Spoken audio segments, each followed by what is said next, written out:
Welcome to Peninsula Seniors Lecture Series. Sit back, get comfortable, and let's go see what they have for us today.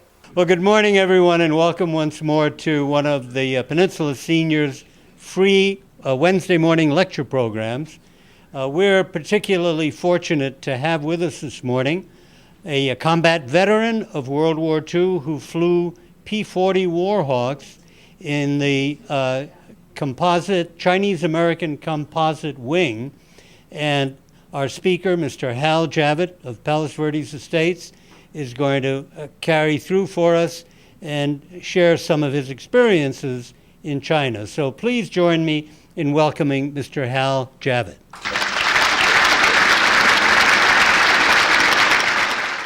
I'm going to be talking about the air war in China from the beginning, and then later on about a specific and very unusual type of unit that I was assigned to called the Chinese-American Composite Wing. I'm sure you've all heard the name of General Chennault. He was a captain in the Army Air Force, and in 1936 he was grounded. At that time, he had a three-man aerobatic team. And one of the spectators at his last performance was a Chinese general. He went back to China and told the Chiang Kai-sheks about him, both the Madam and the Generalissimo, and they asked him at that point to come to China to make a 3-month survey of the Chinese Air Force. In 1937 is when the Japanese invaded China, and the Chinese Air Force was not, well, to put it another way, was very, very weak. Old aircraft, very poor training, and they lost most of their people within a year who were in the military there. They asked him for the survey. He spent several months doing that. At the conclusion of it, they asked him to stay on to be in charge of training for the Chinese Air Force, which he agreed to. He had a staff of other Army Air Force people that came over with him. He obviously retired from the Army Air Force. About 1940, around mid-1940, there was an urgent need to do something. They couldn't continue the way they were going. And the Chiang Kai-sheks, again, the husband and wife, asked him to go to Washington with an idea of forming and hiring American pilots, which he did. He went to Washington, presented the idea to the defense people at that time, and they were opposed to the idea. Somehow or other, word of this got to Franklin Roosevelt, who asked to learn more about it. And shortly thereafter, Roosevelt overruled the U.S. military people that were against it. What it consisted of was getting volunteers from the Army Air Force, Army Air Corps it was called, Naval Air Force and Marines, let them resign from their services and come over to China in a newly formed group. What I'm talking about, obviously, was the AVG's American Volunteer Group, which was the original Flying Tiger Group. There were about 100 pilots that agreed. There was also a mercenary tinge to this because the agreement was they would be paid, they'd have to resign their commission, they would be paid anywhere from $250 to $750 a month salary, which was more than at that time, a second lieutenant in the Army Air Force was making about $150 a month. So that was quite an improvement. Plus, they agreed to, if they ever do get in combat against the Japanese, they would be given a $500 reward for every Japanese plane they shot down. So they had no problem in recruiting. I think the total was actually 120 pilots plus ground personnel. They went over, they organized in April of 41. By August of 41, they were on their way to China. They arranged, shortly thereafter, about that time, France fell over in Europe. And the British had contracts with Curtiss-Wright, who were the manufacturers of P-40s. So they arranged with the British to divert 100 P-40s from the British were going to take and to get them over to China for the AVGs. Pearl Harbor broke out December 7th. They began flying a few months before that, but not in combat. After Pearl Harbor, on December 20th, the Japanese sent 10 bombers over to bomb Kunming, China. This was the first chance that the AVGs had to go on up. They did, and they shot down 9 of the 10 bombers. Only 1 returned to base. From that point on, that kind of record continued. It was decided by the U.S. government that the AVGs were really working out, but we had to do more to get involved with that, with the situation, and with the air war in China. So they decided that they would be instrumental in disbanding the AVGs and creating a group called the CATF, the China Air Task Force, in which they created a group known as the 23rd Fighter Wing, an official entry of the U.S. government into the air war in China. When did that take place? That took place in actually in July of 42. That was the disbandment of the AVGs. And they told the guys that were flying AVGs, you've got 3 choices. You could join us in the 23rd Fighter Wing in the Army Air Force. You can go back to your respective military services. We will give you back your commission that you resigned and continue flying with them. Pappy Boyington was an example, went back to the Marine Corps. And there were others that did similar things. Or the third choice was, do whatever you want. You're free and clear. So they continued with a relatively short time with the China Air Task Force.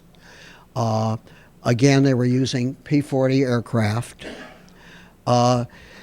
It wasn't too much longer after they formed the CATF that, again, it was felt that the United States had to do more for that war, had to get more involved. So they decided to create the 14th Air Force. When they formed CATF, they needed somebody to command the outfit. So the obvious choice was Chennault. So, number one, they gave Chennault his commission back as a captain. 2 weeks later, they made him a colonel. And about 3 weeks after that, they gave him his star, Brigadier General, and made him the commanding general of the China Air Task Force. And then obviously when they created the 14th Air Force, he became the commander of that. In creating the 14th Air Force, now they were going to get involved in China in a much larger way.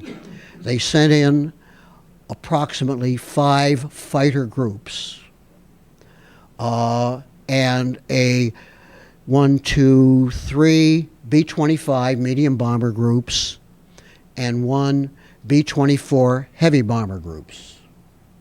To give you a little idea of the area and the kind of coverage we're talking about. This is a picture of southern middle China from the ocean. There's Shanghai there, all the way west. Manchuria is up there.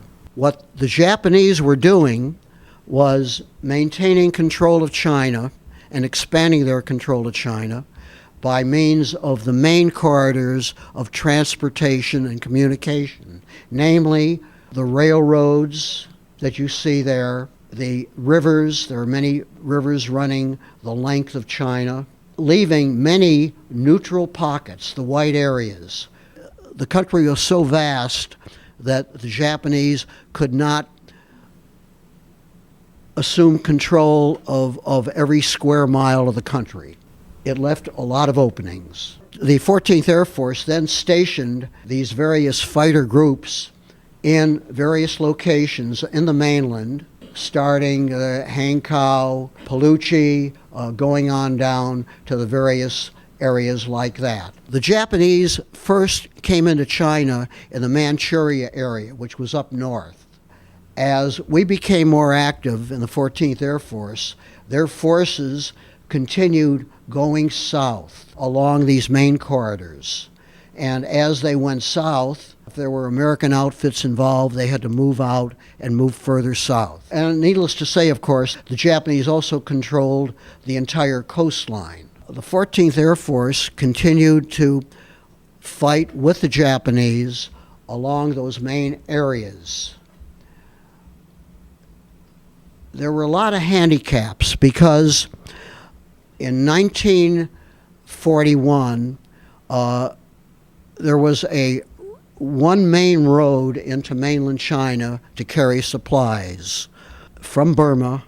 It was called the Burma Road, and that was the main supply line into mainland China. The Japanese, as they traveled south, cut that off. So there was no longer a land route supply into the mainland. What happened at that point meant that any supplies to supply our people and the military in mainland China was to fly it in. And they flew it in by means of the Himalayas. You've all heard the word the hump, which were the Himalayas. They had to fly over the hump. They had to bring everything in other than food. Supplies, maintenance, even the fuel for all the aircraft. The only way that we could get gasoline for the planes was to fly it in. And same thing, gasoline for the vehicles that we had there. In 41, 42, 43, the Japanese Air Force was, of course, predominant and very active. They shot down a total of about 600 C-46s and C-47s that were bringing supplies over from the hump. There was a big, big loss. They had to continue with that. Meanwhile, the Army Air Forces were getting stronger, and the fighter groups were developing more, and the Japanese were encountering more and more difficulty in covering the hump because the transports now had fighter protection in flying over to the mainland. And that same situation continued. By the very same token, in the Pacific, the Japanese were beginning to suffer quite a bit thanks to the carrier task forces and the Far Eastern Air Forces. They were creating havoc among the Japanese who were predominant in the Pacific. As a consequence of that, the Japanese needed more experienced pilots. And where were they coming from? They turned to their Chinese fighter groups, and they brought more of the Japanese experienced pilots, took them out of China, and sent them over to the Pacific to counteract the Allied forces that were making more headway there. This meant that there was much less air resistance, much less air problems in China flying over the hump. And that situation continued, even though the Japanese continued moving further south. These are just a few shots of China. Obviously, that's the Great Wall. That's a scenic area outside of Guilin. It's a long river from the town of Guilin that just goes on for miles. It's very, very beautiful. We had an air base at Guilin and further south. That's a typical street scene in Chikyang, which was the base that I'm going to talk about in a minute. That's a picture that I took much later. I took that in '79. When we were there, you didn't see it. You didn't see even many bicycles. This was taken in '79, and at that time, China was bicycles, bicycles, bicycles, with a few cars. If you go to any town in China now, big or little, all you really see now are automobiles, automobiles, automobiles, with a few bicycles. So that whole situation is changing. Let's talk about flying. P-40s. This was the mainstay fighter aircraft for the Army Air Forces, for the 14th Air Force in China. That's a P-40. That lineup of P-40s is the lineup of the 5th Fighter Group, CACW, which I'll get into in a minute. And there's another shot at our 5th Fighter Group base, another shot of the 40s. You'll notice the markings on the wings is the Chinese. You don't see the American insignia there because the aircraft were Chinese Air Force aircraft. There's a more detailed shot of what they looked up close. CACW was created in 1943 mainly because the powers that be wanted to get the Chinese Air Force more involved in really their own war. There really was no Chinese Air Force that amounted to anything up to that time because most of their aircraft was shot down. Their pilots had poor training. In '42, we began getting groups of new Chinese officers to come over to Arizona, to a place called Thunderbird Field and Luke Field outside of Phoenix, where we trained new Chinese cadets in flying combat aircraft. We trained them, let's call it the American method of doing it, and they became quite good. As a result of that, it was decided, why not take advantage of what they learned and form a new type of outfit, which is a combination of both Chinese and Americans, sort of a combined group. Let's call it a composite group. Chennault again came to Washington together with Madam Chiang Kai-shek, proposed the idea to the powers that be. General Arnold, General Marshall were very much against it. But again, for the second time, Franklin D. Roosevelt said, I think it's a great idea. Let's go ahead with it. So he nixed out the general's opinion and went ahead with the formation. Starting in March of 1943, they began laying plans for a new type of outfit, unlike any in the world at that point, consisting of both Chinese pilots and ground crew and American pilots and ground crew. Utilizing the Chinese that graduated here in the States from Luke Field together with some of the few remaining older, experienced Chinese pilots that were in China.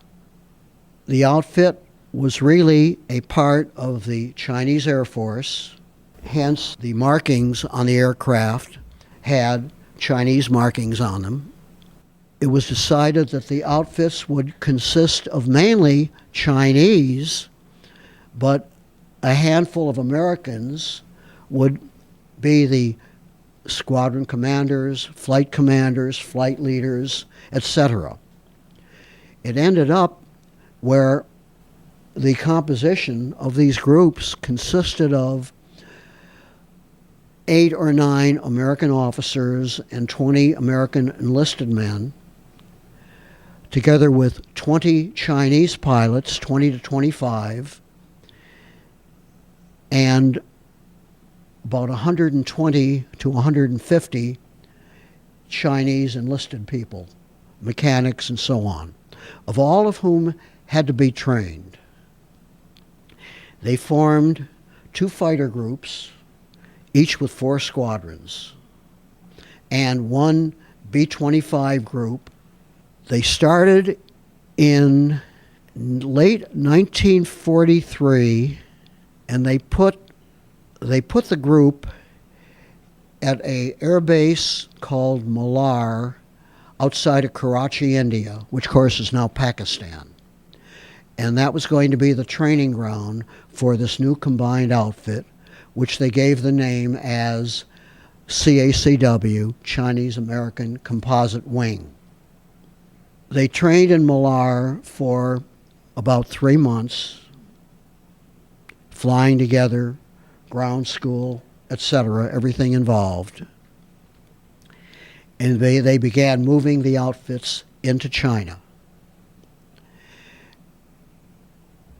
As they moved the outfits into China at various air bases, the Japanese continued their advances into southern China at the same time, and one by one, the American CACW squadrons pretty well had to abandon the bases that they were originally assigned to. As the Japanese moved south, the Americans had to move south or into other bases. The CACW had to move south. Even though they were trained, most of the Chinese pilots were trained in the States, there were still quite a few mishaps.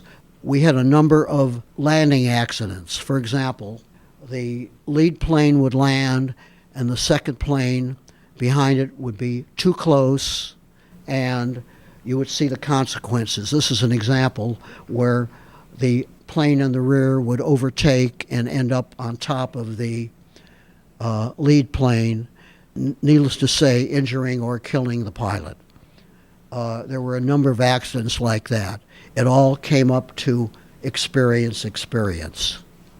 That's another shot of a P-40. What they're doing is they're known as bore sighting the guns. Those particular models of P-40s had .350 caliber machine guns in each wing, a total of 6. And what they do when they bore sight, they want to make sure that those 6 guns converge at the right point, so many hundreds of feet in advance of the plane. So they converge there. And so what they do is they align those guns accordingly. And with everything being so primitive in China, including our facilities, that was their way of doing it, of raising the tail and adjusting the machine guns towards the proper target.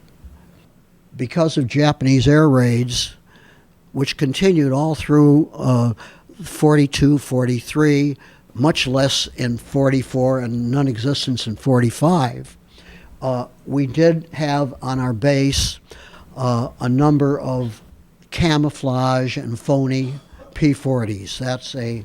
That's obviously one of many dummies.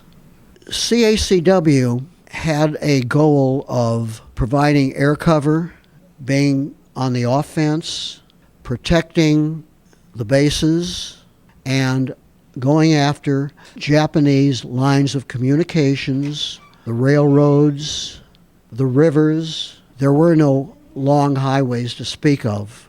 So that was not a big problem. But the purpose was to harass the heck out of the Japanese. We spent many months in this type of harassment.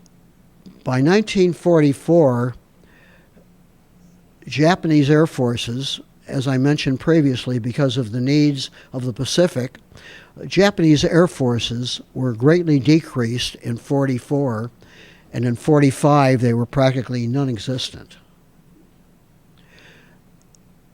The main damage to the Japanese aircraft was really by attacking their air bases and destroying their aircraft on the ground.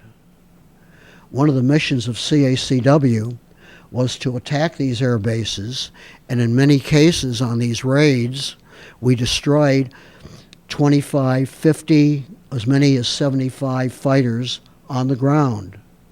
The Japanese were flying very, very little. As I say, there was very little air combat, 44 and 45. That, incidentally, is a picture of Generalissimo on the far right side and Madame Chiang Kai-shek in the middle. They were on a visit to one of our CACW bases. We also had our share occasionally of celebrities visiting us. Lady right there is Ann Sheridan, Ben Blue. I know you're all too young to know who they were, but these were Hollywood people, just to let you know that. I was very sad because I was hoping they'd bring my favorite movie star along, but they didn't, and her name was Zazu Pitts. And I never did see her again. It was very sad. Our problems really continued in terms of getting supplies. We needed more supplies. The more we flew, we needed more gasoline.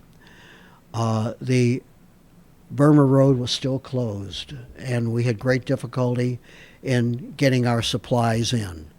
But more and more, with the Japanese forces gone, for all practical purposes, over the hump, it was getting much easier to fly things in.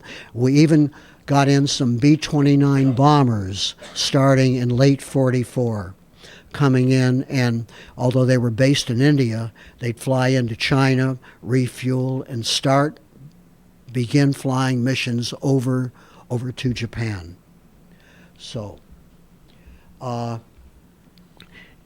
being sort of the stepchild in the World War of supplies,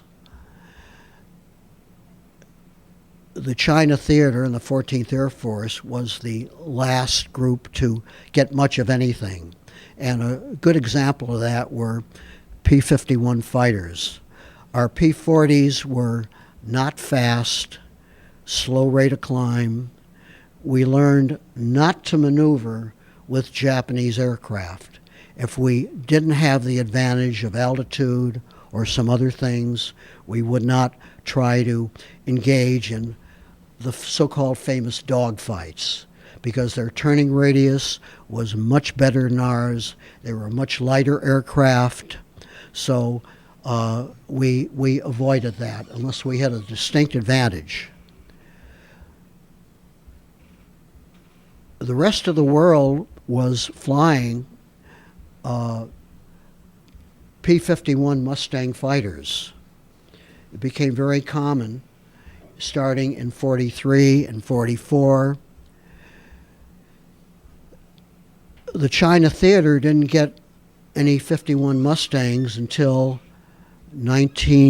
starting in 1943 late, and CACW didn't get any until late in 1944. That's a Model B 51 Mustang. That's a picture of that happened to be the aircraft that I used. Incidentally, my email address is TP736, and where did I get it? Well, Teacher's Pet TP736. I was on 26th Squadron in the 5th Fighter Group, CACW, and that is our flight line. That's after we just got our P-51s, and you see we still have the American markings there. Those were all changed to the Chinese markings. Also, I might mention that a lot of the aircraft that we received, we didn't receive new aircraft. Those went to Europe and every other place. We got used aircraft sent to us that were previously used in other theaters. For example, you see the checker tail there. That was a 51 fighter that was used in Europe. And when they got their newer, faster, more horsepower 51s, we got the leftovers. So it was still better than anything else that we had. Getting our new used aircraft, we became more active. And I think the Japanese were a little perturbed at us because we end up being the closest air base to the Japanese forces. And I think we were sort of a pain in the neck to them. And they decided it was time to wipe out our air base. The old Chinese name of our air base was Chikyang. They decided to come up with a three-prong attack to overtake Chikyang, because now they controlled almost every other area of mainland China. The main traffic areas, the rivers, the railroads, and so on. So around mid-April, they began a drive towards Chikyang. And they got actually within 40 miles of our air base. All of a sudden, we received a lot of attention from the powers that be, and they began flooding supplies into us. We sent out towards the Japanese lines 6 to 9 teams of radio-equipped ground people.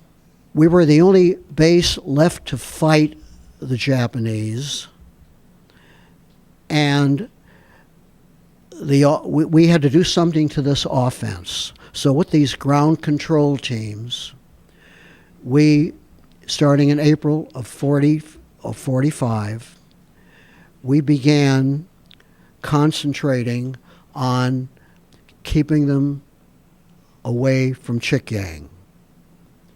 And with the ground support, directing our fire, where we would go, what we would do, we were able to put a stop to this invasion. It was actually the last offense for the Japanese during the entire China Air War.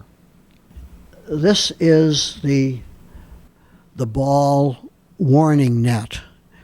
Obviously, things were very primitive, and in the early days, 42, 43, how did one know that the Japanese were going to be on a raid to bomb their airdrome or whatever?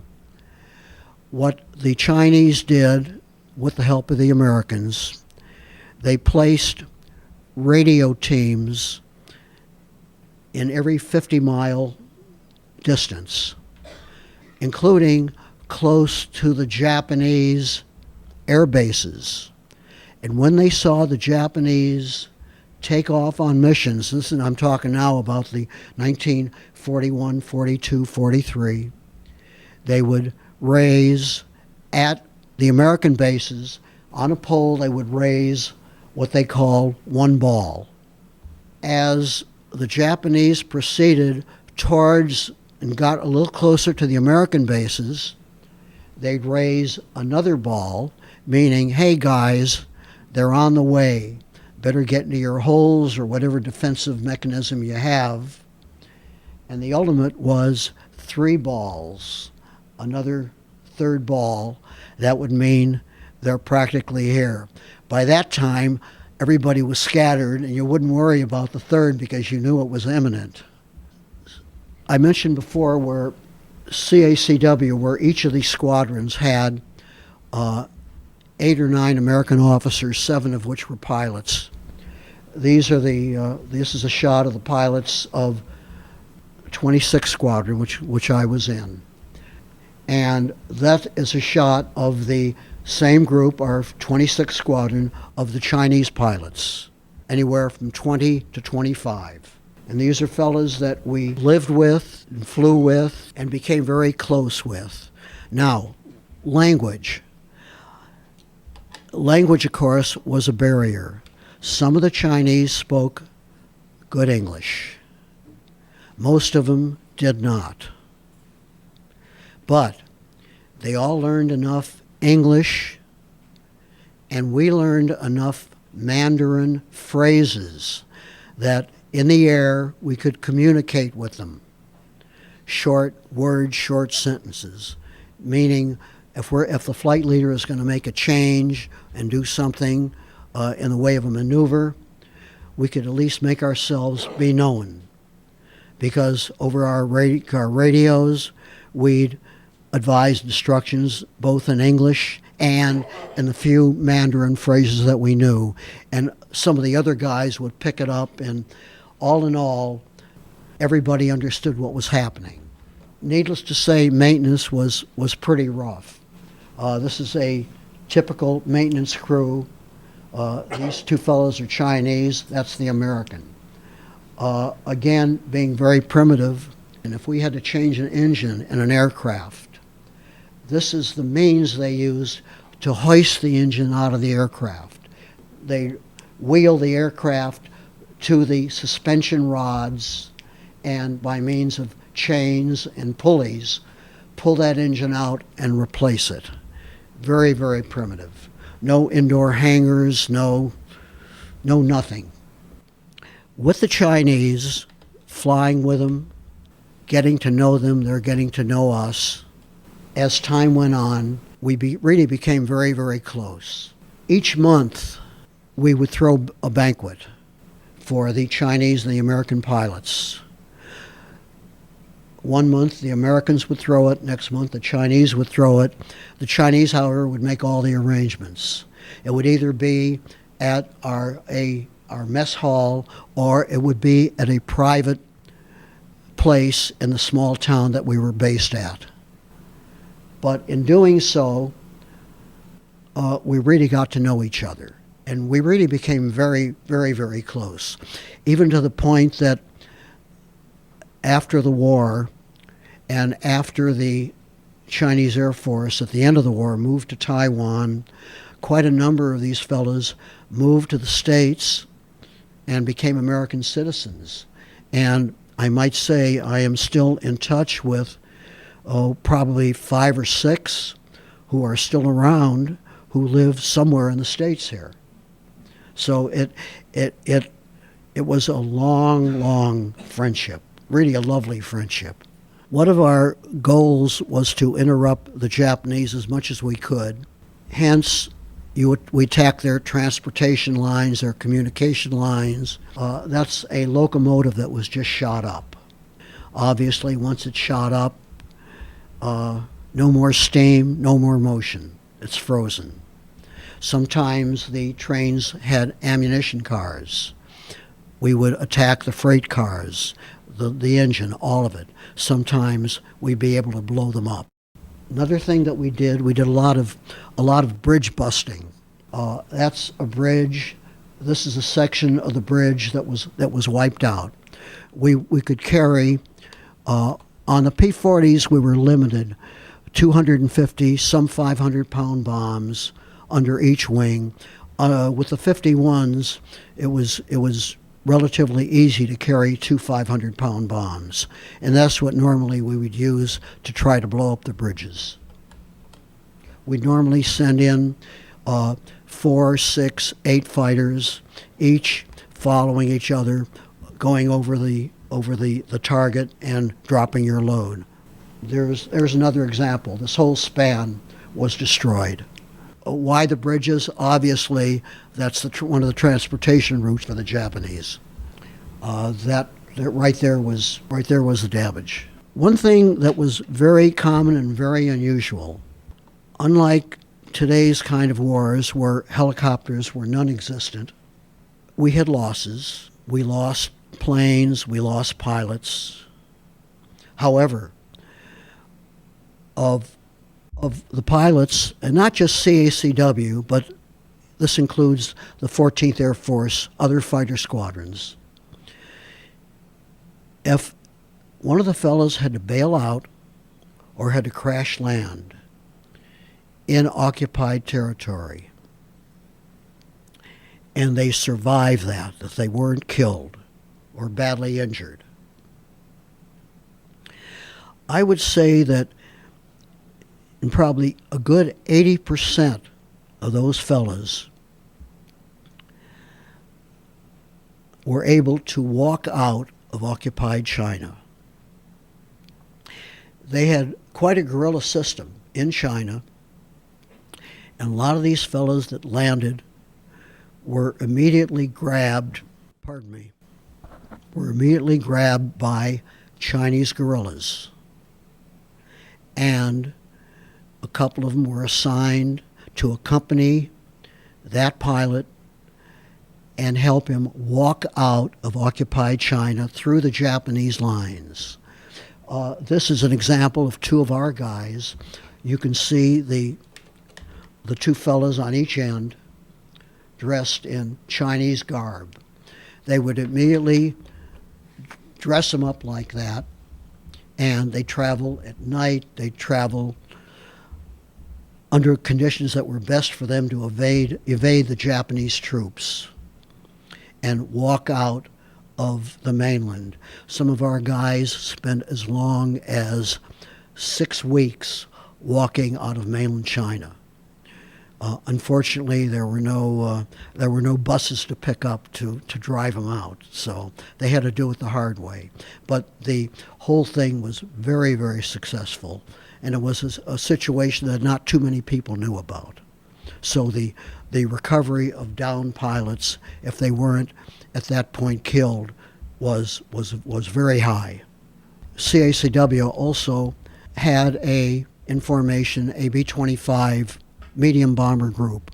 This is merely a shot of a flight of the CACW B-25s. Again, you can see the Chinese Air Force markings on each of these.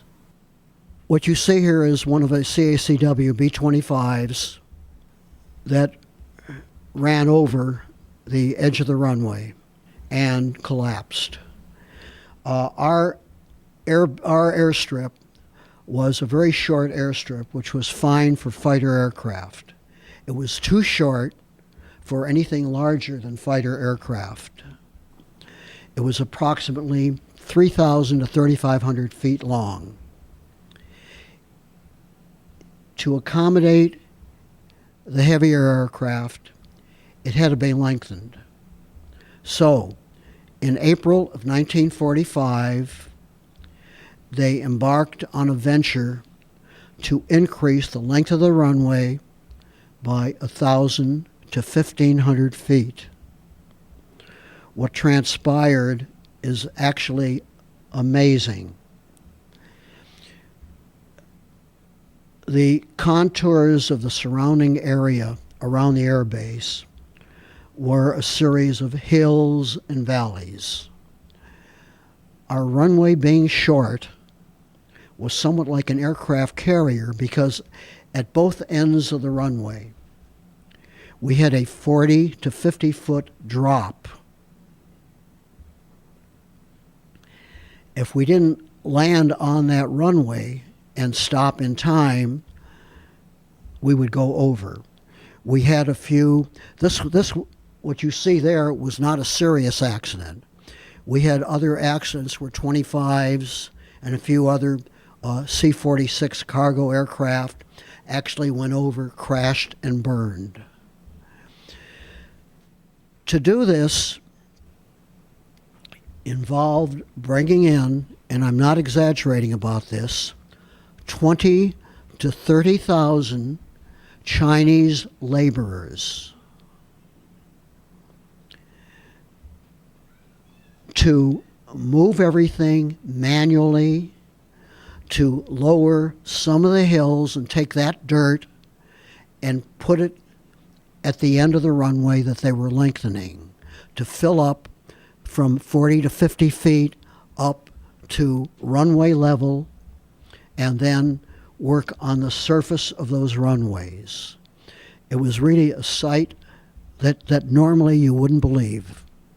When I said 20 to 30,000 laborers, I am not exaggerating. What you see here is a small portion of hand labor entirely, carrying dirt, fill material, and transporting it by hand over to the areas that they're filling in. As I say, unfortunately, you can't see the scope of this in terms of the amount of people. It really, I must admit that I'm sure you've all seen ant hills with thousands of ants.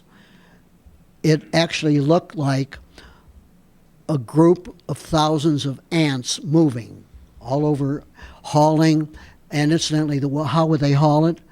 Well, we call them pogo sticks. They really weren't, but with long sticks with, let's call them drums or barrels at each end of those sticks. Up there you have some idea. You can see faintly the way they're carrying some things. As they would build this up to runway height, they would then have to work on the surface of the runway. We didn't have concrete runways. We had gravel runways. So think of all this immense fill. Then what they had to do, again by hand, is bring in rocks. And they would have these people sitting on the ground, each with hammers, chopping and breaking up the rocks into pieces. And there'd be thousands of people and thousands of rocks. And what they then did, once all those large rocks were broken up, spread for the surface, they would take concrete rollers of that size. They were about that diameter, some were even larger in diameter, and they were about 12 to 15 feet in length this way here. Right there is a roller, and the way they would tamp it down, see the lines, 3 lines, 40 or 50 people on each line manually pulling those rollers over those broken up rocks, tamping it down. When they finished doing that, the surface would be solid enough for aircraft, including medium bombers, to land. It was really an unbelievable sight. This was all going on while we were fighting the Japanese that were trying to take over our air base. So we had these two big things happening at the same time. Around the 15th of May, the Japanese finally gave up at trying to take over our base. The Japanese began actually shortly thereafter, starting in June and July, began retreating for the first time from southern China. Canton, Hong Kong, and by means of the river valleys, the rivers, they began retreating in a northerly direction.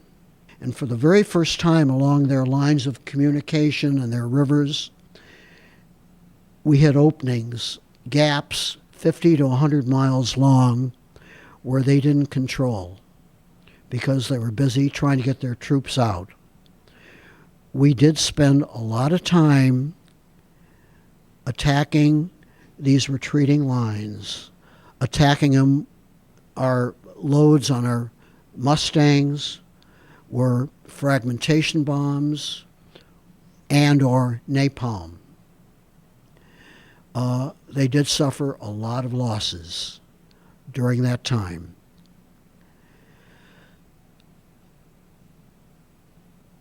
Come August, I don't recall the exact date of the bombing at Hiroshima and Nagasaki, but it was sometime in August.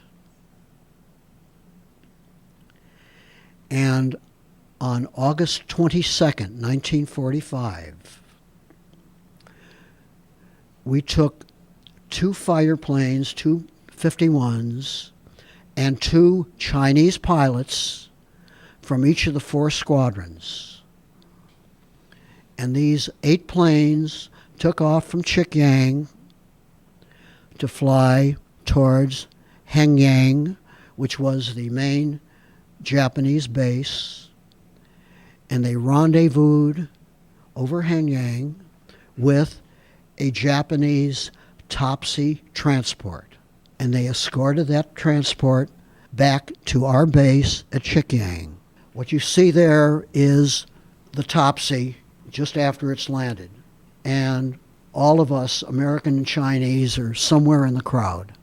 There's a close-up, a little distorted, of the same aircraft. As soon as it landed, it was surrounded by Chinese troops just to make sure there were no incidents. These are the gentlemen that were aboard the transport other than the crew. He was a Japanese lieutenant general. He was the head of this group. These are aides. That is a interpreter right there. They jeeped him over to our conference center, which was actually our mess hall. And there they were, and that's a bunch of us, including mainly our Chinese people. And what was it for? Signing preliminary surrender and armistice of the Japanese forces in all of China. It was quite a historic event. This is the final shot when we were on the offense against the Japanese trying to take over our air base. We spent a good month, each of us running 2 to 4 missions a day to defeat this offense, and as a result, this is the award our fighter group received. That's about my story. A gentleman asked how many missions I actually did in China. Between the American Fighter Group I was in the beginning and then CACW for most of it, I flew a total of 95. I got there originally in early 1944, and I was assigned to an American Fighter Group. And I was flying with them, and I happened to hear about the formation of CACW. And because I was a relatively new member of this American fighter outfit, all of the more experienced guys at that point were getting the good missions. And being typical young and foolish, I wanted to fly more. And I happened to hear of the creation of CACW. I thought it'd be very interesting. I applied for a transfer, and I was fortunate to get it. Question was, I think he asked about the difference between the various aircraft, P-40s versus 51s. P-40s were very, very slow. Max speed, cruise speed was 270. Max speed was around 330, 340. 51's cruise speed was 370. Max speed was 435, 440. Much more horsepower, much better rate of climb, and aerodynamically beautiful, beautiful aircraft to fly. Sandy asked me, have I ever thought about what it would be like in a modern F-16, F-18? I've often thought about it. It would be wonderful. He's asking about recovery of downed pilots walking out. What happened if you had to bail out over communist territory? In those years, there was an element of cooperation. We did lose American pilots up north because the communists were basically up north. We did lose personnel who survived, and again, they were assisted out by the Chinese communists at that time. Because even at that time, the nationalists and the communists were not fighting, were not at it, although they hated each other. So, but it didn't prevent either from appearing, which reminds me of something else. I happen to bring these along. Unlike unlike the John Wayne movies, each of us in our leather jackets, our A2 leather jackets, had on one side, on the inside of our jacket, these silk flags, one being Chinese, this is an actual one, and the other being American, each with appropriate writings saying basically, this is an American flying officer here helping in this struggle.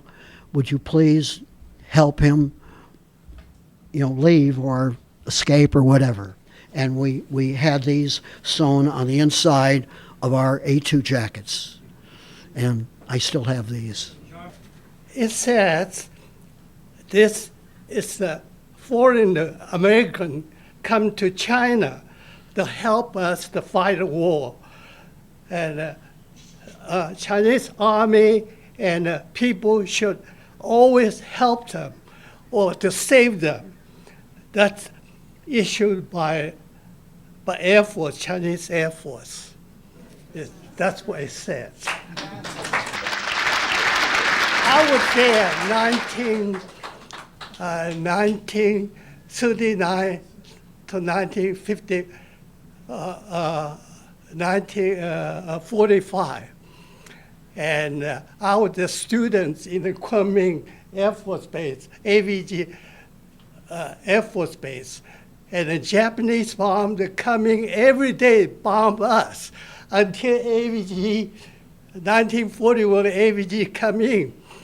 And the next day they shoot down 9 bombers from the 10. After that, everything is okay. So we really appreciate AVG. One of my schoolmates become the pilot. They sent to the Arizona, and he joined the composite group. So we really help us, We really appreciate American AVG group. So we always follow the American pilots, say, dig hole, dig hole. Thank you. Thank you. Thank